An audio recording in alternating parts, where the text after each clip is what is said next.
देखो कह रहे कि the football team win 7 game which is 35%, जो कितना परसेंट है 35% of the total game played. How many games were played in all. देखो अच्छा, ये देखो कह रहा है कि फुटबॉल टीम विन 7 गेम, मतलब एक फुटबॉल टीम है जो कितना गेम जीती है 7 गेम, जो कितना परसेंट है 35%, मतलब टोटल जितना गेम खेला गया उस टोटल गेम का कितना परसेंट है। अच्छा 35% का मतलब क्या, अगर 100 गेम खेला गया होगा तो कितना गेम जीता है वो 35 गेम। भाई 100% का मतलब क्या कि 100 में इतना, तो 35% का मतलब ये है कि 100 गेम खेला गया था जिसमें से 35 गेम खेला जीता गया। ये है, हम इसको चाहें तो हम दो मेथड से लगा सकते हैं, एक तो अपने यूनिटरी मेथड से और एक हम जो परसेंटेज का लॉजिक है उसके हिसाब से, दोनों लगाया जाएगा, क्या दिक्कत है। देखो कह रहे कि how many games were played, कह रहा कितने गेम्स खेले गए थे ना, तो लेट कर लो, let total number of game played, total number of game played, total number of game played मतलब कितना गेम खेला गया, तो हम कितना मान लेते हैं x, हमने मान लिया कुल कितना गेम खेला गया x की। अब बताओ इस टोटल गेम का 35% कितना है 7 है कि नहीं। भाई कह रहा है कि इस टोटल गेम का 35% उसने जीता है और वो 35% है कितना 7 ही तो है, यानी कि देखो 35 according to the question 35% of total game played, देखो 35% of the total game played, और टोटल गेम प्लेड हमने कितना माना है, तो 35% of total game played equal to 7, यही तो है। टोटल गेम प्लेड का 35% जीता गया और वही 35% कितने गेम के इक्वल है 7 गेम के इक्वल है। ओके हमारा इक्वेशन बन गया ना एक तरीके से। ऑफ का मतलब देखो 35 और परसेंट को हटाते हैं तो 1/100 और इंटू एक्स इक्वल टू 7। ओके कुछ लालच लग रहा है इसमें, 7 1 जा 7 और 7 5 जा और 5 1 जा 5, 5 2 जा 10। तो देखो ऊपर देखो x है नीचे और ऊपर कुछ नहीं बचा ना, तो x/20 और इक्वल टू 1/1 करके क्या कर लेंगे क्रॉस मल्टीप्लाई कर लेंगे, तो x इक्वल टू 20, यानी कि टोटल कितने गेम खेले गए 20 गेम, यानी कि so total number of game played, so total number of game played, कुल कितने गेम खेले गए 20 गेम खेले गए। अब हमें अब ये तो जो लॉजिक है उसने हमें परसेंटेज के लॉजिक से हमने मतलब परसेंटेज के एक तरह से रूल से हमने सॉल्व किया। अब अगर हम यूनिटरी मेथड से लगाएं तो उसके लिए हमें इसकी कॉन्सेप्ट को समझना पड़ेगा, ये एक्चुअल में है क्या 35%। ये बताता है कि जहां भी परसेंट लग गया समझो वहां किससे कंपेयर करा जा रहा है, वहां 100 से कंपेयर कराया जा रहा है। तो 35% का मतलब है कि कोई 100 गेम अगर खेला गया होगा तो कितना गेम जीता उसने, सिर्फ 35 गेम जीता। ये तो सच दैट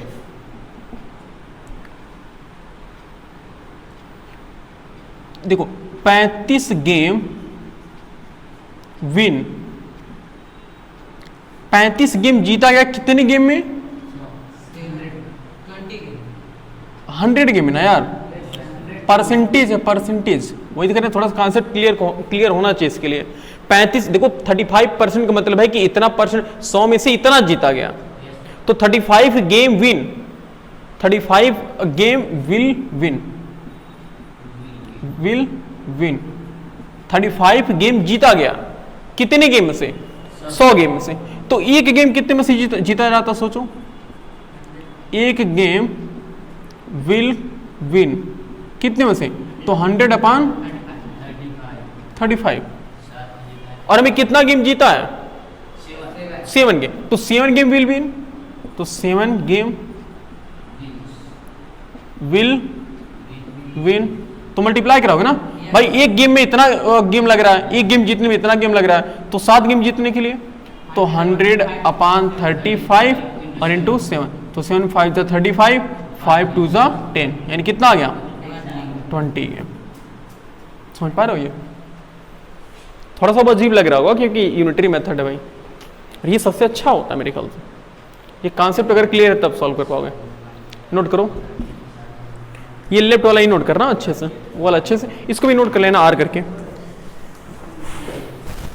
क्वेश्चन है जी तुम्हारा, श्रुति को लगाए हो? लगाए नहीं हो लेकिन चलो बोलो क्वेश्चन क्या है। अमित, अमित वाज गिवन क्या INCRIMENT इंक्रीमेंट 20%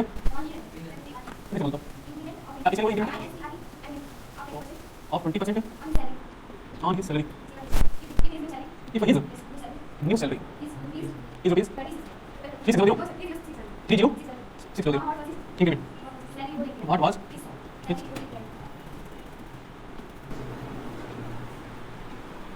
इंक्रीमेंट मतलब समझ रहे हो, बढ़ना। देखो ये है अमित बाबू, कौन है? अमित बाबू। अमित बाबू का मुंह टेढ़ा लग रहा है। अमित बाबू, ओ भाई सब गांधी जी बना दे इनको, गांधी जी बना दे। अरे वाह, ठीक। अमित बाबू नहीं, अमित बाबू ठीक है। यह है अमित बाबू। इनकी देखो कह रहा है कि देखो Amit was given an increment of 20% on his salary, मतलब इनकी सैलरी में कितने परसेंट की ग्रोथ की गई, बढ़ाई गई? इनकी सैलरी में 20% की बढ़ोतरी की गई, और बढ़ाने के बाद इनकी सैलरी कितना हो गई? 30, मतलब 30,600 हुए। What was his salary before the increment, मतलब सैलरी बढ़ाने के पहले इनकी जो सैलरी वो क्या थे? तो एक हम तुलनेट कर लो भाई, जो चीज हम मानते, मतलब जो क्वेश्चन में पूछता है वही चीज हम क्या करते हैं, मान लेते हैं। तो let his before salary, his salary before increment, let his salary before increment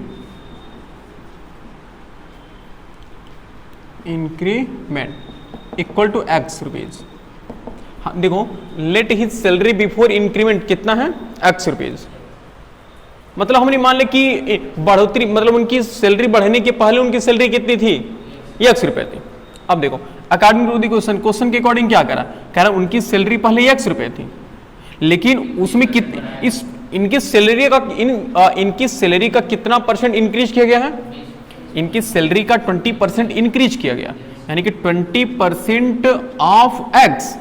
भाई उनकी सैलरी पहले एक्स रुपए थी और कितना और बढ़ा दिया गया, इनकी सैलरी का 20% और इंक्रीज कर दिया गया, तो नई सैलरी कितना हो गई? 30,600। सोच पा रहे हो, पहले उनकी सैलरी एक्स रुपए थी और 20% बढ़ा दी गई, तब दोनों मिलाकर के सैलरी, नई सैलरी कितना हो गई? 30,600 हो गई। अब हमें यहां से एक्स की वैल्यू फाइंड करनी है। देखो x प्लस 20 इंटू 1/100 और इंटू एक्स इक्वल टू 3600। बोलो सही है? तो 0 से 0 क्या हुआ? कैंसिल, और 2 5 जा 10, यानी बचा यहाँ पे x plus x upon 5 equal to 30600। Upon 1 करके हम क्या करेंगे? एलसीएम ले लेंगे। 5 और 1 का एलसीएम कितना आया? 5, 1 5 जो 5, 5 इंटू एक्स, 5x प्लस 5 से 5 कैंसिल, x इक्वल टू 30600। एक मिनट और रुक जाओ, ये 5 1 कितना हुआ? 6x upon 5 equal to 30600। Upon 1 करके हम क्या करेंगे? क्रॉस मल्टीप्लाई, तो 6x इक्वल टू, मल्टीप्लाई ना कराओ, ऐसे लिख लो, ऐसे कोई दिक्कत नहीं है ना ऐसे करने से। अब कैंसिल कराते हैं, then x equal to 30600 into 5 divided by 6। Cancel अब करते हैं। देखो 6, देखो 6 से कैंसिल हो जा रहा है ना, 6 5 तो 30 और 6 1 जा, और 00 बचा हुआ अभी, तो x इक्वल आ गया 5100 इंटू 5। तो x इक्वल हो गया, देखो 00 तो आएगा ही, 5 1 जा 5 और 5 5 जा 25। यानी उनकी सैलरी कितनी थी पहले? 25 साढ़े 25,000 थी, यानी कि so his salary before increment equal to 25,500 rupees. Okay, सही है। तो अमित भाव की सैलरी पहले कितनी थी? पहले 25,500 रुपये थी, लेकिन 20% इंक्रीज होने के बाद उनकी सैलरी कितना हो गई? 30,600 रुपये। सही है, नोट करिए।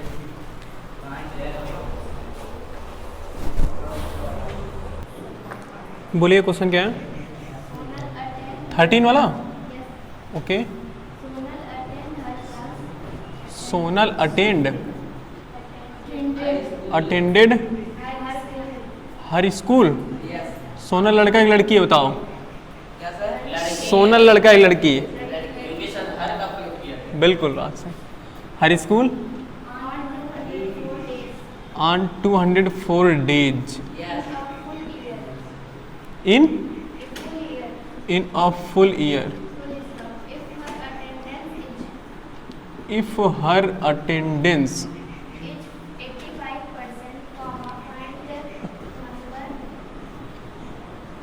find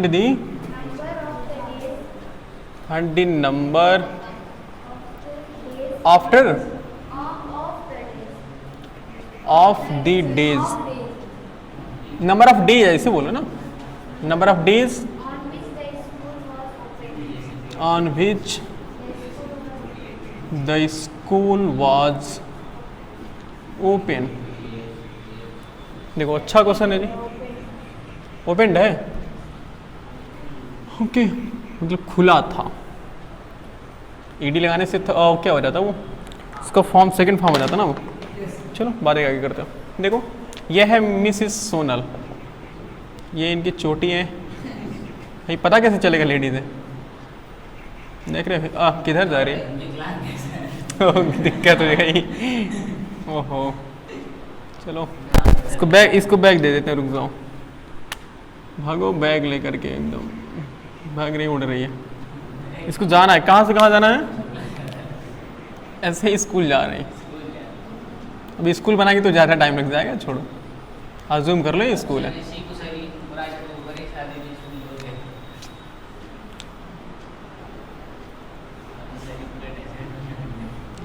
ओ ये क्या बना, कौन सा स्कूल है? अज्यूम कर लो स्कूल है, ठीक है। देखो ये सोनल जा रही है स्कूल, और देखो कह रहे कि सोनल अटेंड हर स्कूल इन 24 डेज, मतलब कितना दिन वो स्कूल गई है बताओ? 204 दिन स्कूल गई है ना। अच्छा, एक साल में कितने दिन होते हैं? 365 दिन। देखो such that number of days in 1 year, in 1 year बताओ कितना होता है? 365 डेज, मतलब एक साल में 365 दिन होते हैं। और school attended by Sonal, school attended by Sonal कितना है? 204 डेज। कह रहे कि इन विच हर स्कूल, देखो इन द फुल ईयर, कह रहा है कि इफ हर अटेंडेंस इज 85%, यानी कि उसका टोटल अटेंडेंस कितना है? 85%। अगर ये लेट कर लो कि उसका टोटल अटेंडेंस 85% है, तो find the number of days in on which the school was opened. तो कह रहा है कि बताओ स्कूल कितने दिन खुला होगा। समझ पा रहे हो? जैसे कि ये बात ना, देखो वो ये पूछ रहा है कि बताओ कितने दिन स्कूल खुला था, और वो गई कितने दिन थी? 204 दिन। और 204 दिन गई थी, कितना दिन एब्सेंट थी? अगर इसमें से इसको माइनस कर देंगे ना, तो एक और नहीं, पहले सॉल्व कर लेते हैं। कितना आएगा? 1 और ये 6 और ये 1, 161 दिन। 161 दिन मतलब वो क्या करी? अब्सेंट रही। लेकिन अब्सेंट का रीजन ये नहीं हो सकता कि स्कूल बंद था उस दिन। क्या पता इसका मन नहीं किया हो जाने का स्कूल, तो मतलब छुट्टी स्कूल न जाने के 2 रीजन है ना। एक तो हो सकता है कि स्कूल बंद हो, और दूसरा ये हो सकता है कि उसका जाने का मन ना हो, स्कूल खुला हो फिर भी गई ना हो। 2 तरीका है ना, 2 केसेस है। तो वो कह रहे हैं कि इसका अटेंडेंस कितना है? 85%। इसने 85% स्कूल को अटेंड किया है। इसने 85% स्कूल को अटेंड किया। ओके अब देखो एक चीज हम इसको सॉल्व करते हैं। मतलब एक बात बताओ, अच्छा एक हमें कंफर्म नहीं है कि स्कूल कितना दिन ओपन था, तो पहले वही मान लो। Let the number of days, let the number of days in which school opened, the number of days, let the number of days in which school was open. हमने मान लिया कि लेट हमने मान लिया कि वो मतलब वो समय नंबर ऑफ डेज मतलब उतने दिन जितने दिन क्या था स्कूल ओपन था, हमने कितना मान लिया x मान लिया। हमने कितना दिन मान लिया कि स्कूल खुला था, x दिन खुला था। होते तो 365 दिन है, लेकिन हमने भाई हो सकता है कि उसमें कुछ छुट्टियां हो, फिर वो जानबूझ के छुट्टी की हो, तो हमने मान लिया कि स्कूल कितना दिन खुला था, x दिन खुला था। तो बताओ इस x का 85% कितना होना चाहिए? ये होना चाहिए 204 होना चाहिए भाई। जितने दिन स्कूल खुला था उसका टोटल अटेंडेंस 85% है। अगर हम देखें तो यहां लिख सकते हो अकॉर्डिंग टू द क्वेश्चन के according 85% of x, 85% of x total open school का कितना परसेंट वो उसका अटेंडेंस है 85%। तो 85% ऑफ x इक्वल टू कितना होना चाहिए 204 होना चाहिए ना। ओके तो 85 इंटू एक्स अपान मतलब वही 1/100 होगा ना, इसे जो कहना चाह रहे हो 85 इंटू 1/100 और इंटू एक्स 100 इक्वल टू कितना 204। सही है। 5 से कैंसिल कर सकते हैं हम। 17 5 जा 85, 5 से कैंसिल करेंगे कितना हो जाएगा 20। तो ऊपर देखो 17 और x है तो 17 1 जा 17x और नीचे कितना है 20 और इक्वल टू ये 0 है 204। देखो ध्यान से देखो यहाँ पर तो ये कैंसिल हो रहे हैं, नहीं तो 1 मिनट अपान मान करके ना हम पहले क्रॉस मल्टीप्लाई करा लेते हैं। तो 17x देखो जब ऐसा कोई क्रिटिकल केस हो ना कि देखो 17 से भी हमें डिवाइड कराना, अच्छा बोलो अगली स्टेप में हमें 17 से डिवाइड कराना पड़ेगा ना, तो इसी वजह से ना इसको मल्टीप्लाई मत कराओ। हाँ ऐसे मल्टीप्लाई लिख करके छोड़ दो, ऐसे मल्टीप्लाई कराओ ही मत भाई। हमें तो मल्टीप्लाई कराना ही है, चाहे हम अभी करा दे चाहे एक स्टेप के बाद कराएं, आंसर तो वही आएगा।